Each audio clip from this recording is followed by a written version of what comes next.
Now, as we celebrate Women's Day, media personality and now certified business and mental fitness coach, Liezel van der Westhuizen, is redefining the way women show up for themselves mentally, emotionally, and professionally. She'll be hosting a series of dialogues themed Strong Minds, Strong Women, and it highlights the importance of mental fitness for women in spaces of leadership, relationships, and just life at large. And so she joins us virtually to share a little bit more on the series. On that note, Liezel, good morning. It's a Liezel Squared conversation.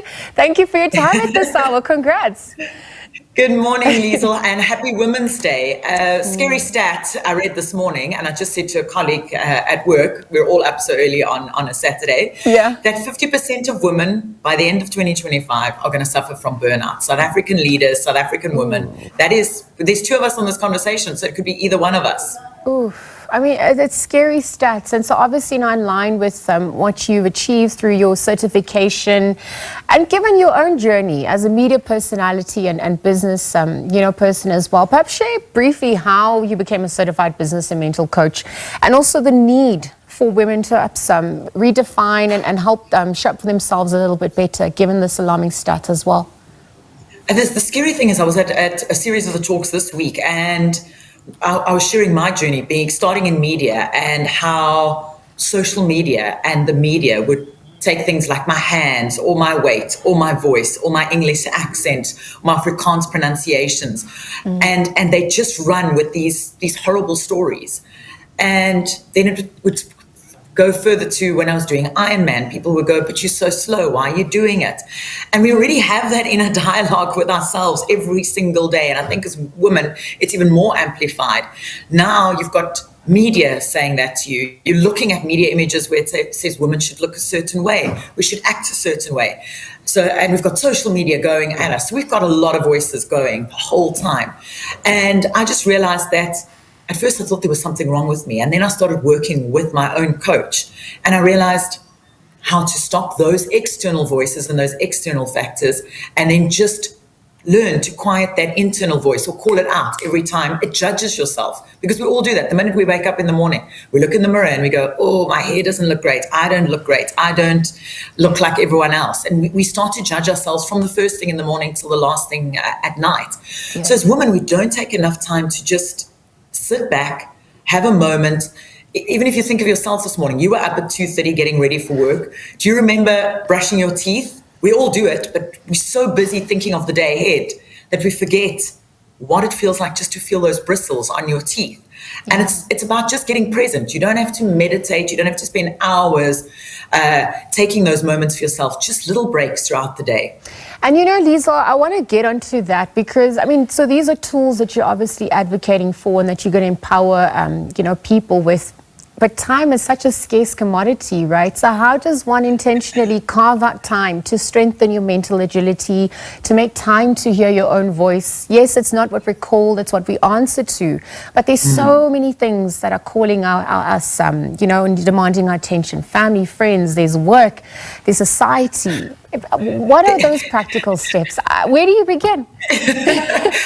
And when my coach said to my coach, I don't have time for this. I'm up at 4 a.m. I've got to get to work. We've got a full day. We don't have time. And then you've still got family responsibilities, work responsibilities, trying to find time for your own physical fitness. Now we're talking about mental fitness.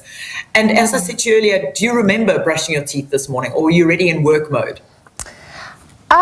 I think I do some things on repeat. So I would say I was probably in an automatic mode. I could have been more present. And that's as simple as we brush our teeth twice daily, 2 minutes. So we don't need to find another time in the day to get that mental fitness and that reset and that pause. Yeah. While you're brushing your teeth, actually physically just focus on what does the toothpaste feel like between my teeth? What does the bristles feel like between my teeth? And that will bring you back to the present and not your mind wandering ahead to the day or beating yourself up over things that you did at the end of the day when you're brushing your teeth, things that had happened during the day. And just go, I'm going to focus on brushing my teeth. And it's as simple as that. So it starts with noticing small things. You got to work this morning, you drank your cup of coffee, but you didn't actually taste it because we're learning lines or we're prepping for a board meeting. So just being physically present and having that first sip 10 seconds of that first sip, the smell, the taste, the heat, the texture, what it feels like under your hands as you hold that cup. Those little things, 10 seconds here, 10 seconds there, brings a great shift. And over a series of time, you'll see new neural pathways form. You react better and to a stressful situation. And it's all little things that we do in autopilot that we can actually just go, hang on, let me use that moment of brushing my teeth or brushing my hair or as I put my makeup on to become more present and physically here. And thank you for speaking to that, because it is in the little things that we take for granted that we can perhaps start to carve out these, these important present moments for ourselves.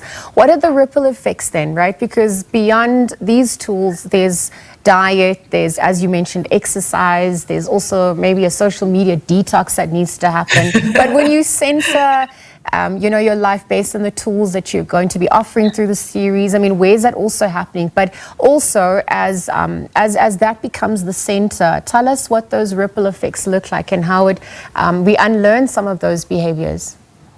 And it's about that autopilot. We're in autopilot all the day, and especially as women, we just go, go, go, because we've got so much to do and just so little time to fill it in.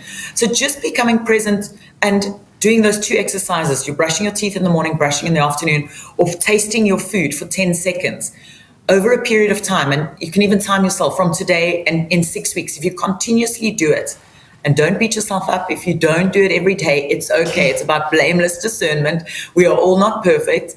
And it's okay. No one's perfect. None of the business coaches, none of the mental fitness coaches, none of our fitness trainers, none of the influencers on TikTok, no one's getting it right.